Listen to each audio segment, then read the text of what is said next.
Shalom,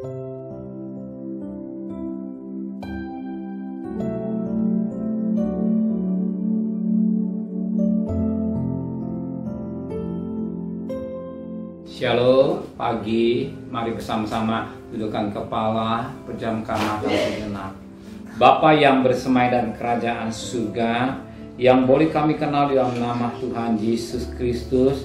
Terima kasih Bapa buat pemeliharaan yang Kau berikan keluarga kami, dan bangun tubuh yang sehat. Maka sebelum kami mengadakan akte lain, kami adakan mesbah keluarga, mesbah pribadi. Kami boleh naikkan pujian penyembahan, dan kami rindu untuk mendengarkan renungan firman-Mu. Roh Kudus mengurapi hamba-Mu, Roh Kudus lembutkan hati kami, dan Roh Kudus tetap juga mengurapi kami yang mendengarkan. Sucikan hati dan pikiran kami, sehingga firman-Mu menjadi berkat buat kami. Lebih pada Tuhan, kami juga boleh naikkan doa syafaat kepada Tuhan. Haleluya, amin. Shalom, pagi. Mari sama-sama kita akan membaca firman Tuhan. Kolose pasal pertama ayat pertama dan ayat 2. Surat Paulus kepada jemaat di Kolose. Salam dari Paulus, Rasul Kristus Yesus oleh kehendak Allah, dan Timotius saudara kita, kepada saudara-saudara yang kudus dan yang percaya dalam Kristus di Kolose. Kasih karunia dan damai sejahtera dari Allah Bapa kita menyertai kamu. Firman Tuhan yang boleh menjadi berkat buat kita pagi hari ini, di mana dikatakan pada ayat yang pertama, dari Paulus, Rasul Kristus Yesus oleh kehendak Allah, dan Timotius saudara kita. Paulus, dia menyatakan bahwa dirinya oleh kehendak Allah dia menjadi rasul Allah. Jadi bukan karena keinginannya atau ambisiusnya, tapi oleh karena kehendak Allah. Paulus oleh kehendak Allah dia dipilih jadi rasul, bukan karena ambisius, bukan oleh hal-hal yang gak baik, tapi oleh kehendak Allah dia menjadi rasul yang ke-13. Demikian juga bagi kita, Tuhan juga menghendaki kita dalam hidup. Tuhan menghendaki kita dalam hidup kita ini sebagai anak-anak Allah. Dan Alkitab menulis bahwa kuduslah kamu sebab aku kudus. Inilah kehendak Allah. Kenapa demikian? Karena 1 Tesalonika pasal 4. 1 Tesalonika pasal 4 ayat yang ketiga. Karena inilah kehendak Allah, pengudusanmu, yaitu supaya kamu menjauhi percabulan. Ini yang dikatakan kehendak Allah, pengudusan kita untuk menjauhkan perkara-perkara, dikatakan menjauhi percabulan.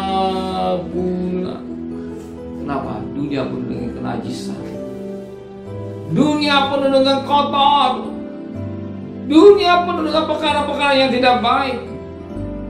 Pagi hari ini Tuhan mengingatkan kita yang hadir pada doa pagi atau ada mesbah keluarga, mesbah pribadi.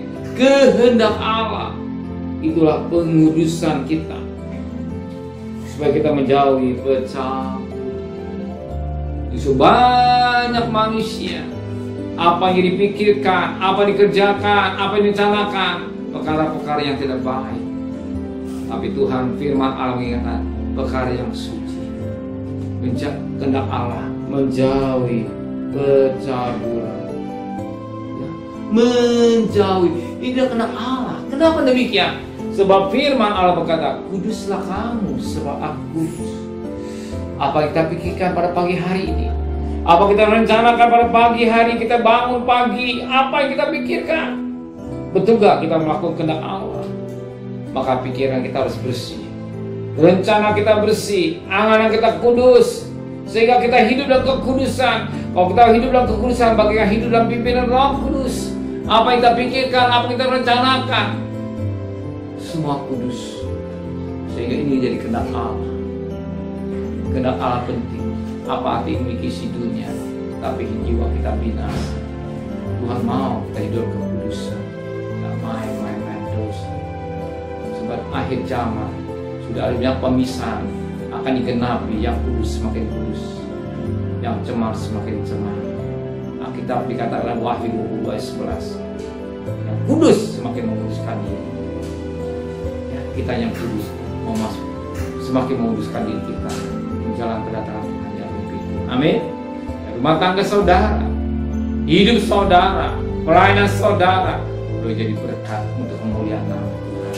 Dan surga yang kecil dan soalnya alami dalam rumah tangga saudara. Sudah mau? Amin.